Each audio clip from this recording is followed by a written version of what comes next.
गंजाम कविसूर्यनगर थाना पथरापल्ली गाँव में जघन्य हत्याकांड वृद्धों को खंडारे हाणी हत्या नेउल चिकेन खाईदेला बोली वृद्धों को खंडारे हाणी हत्या करी अभियुक्त नारायण दास फेरार हो जाइछि। मृतक पथरापल्ली गाँव कृष्णचंद्र महांती।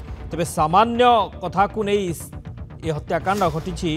पोषा नेउल घरे पशि चिकेन खाईदेबारु वृद्धों को खंडारे हाणी हत्या करिछि अभियुक्त नारायण दास और परवर्ती समय फेरार हो जाइछि। मृतक पथरापल्ली गाँव कृष्णचंद्र महांती।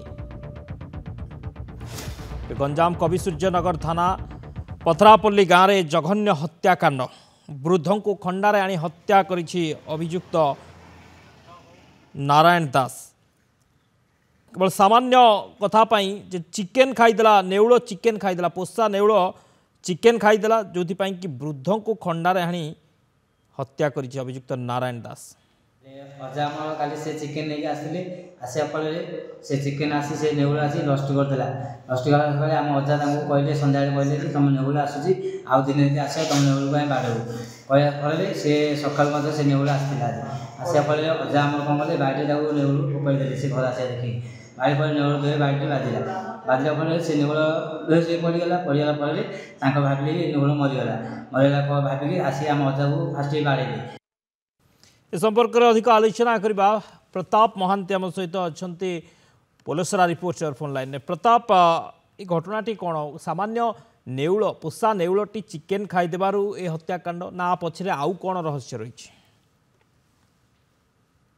देखो शक्ति जो कि आज सकाळु सकाळु गोटे कविसूर्यनगर थाना अंचल जो पथरापल्ली गाँ रही सेठारे गोटे सामान्य नेउल चिकेन खाइबा को नहीं गोटे हत्याकांड घटी। जो हत्याकांड से गाँव कृष्णचंद्र महांती नामक जो वृद्ध मृत्यु होती।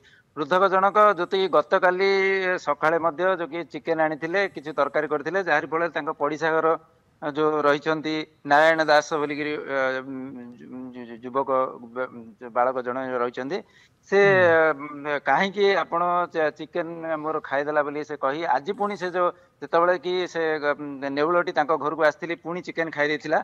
वृद्ध जनक गोटे बाड़ीटे फोपाड़ी देथिले जहाँफल नेउलटी किसी सेन्सलेस होता। यार जो कि खबर पाई जो कि पड़िशा घर जो नारायण दास रही से निज गाँव जो घरे थिला गोटे सामान्य जो कि बिल बाड़ी जो मैंने कति मारती से खंडाटे आनी वृद्धर मुंड को दुई जगह आक्रमण करथिला जहाँफल घटनास्थल ही वृद्धर मृत्यु घटिला।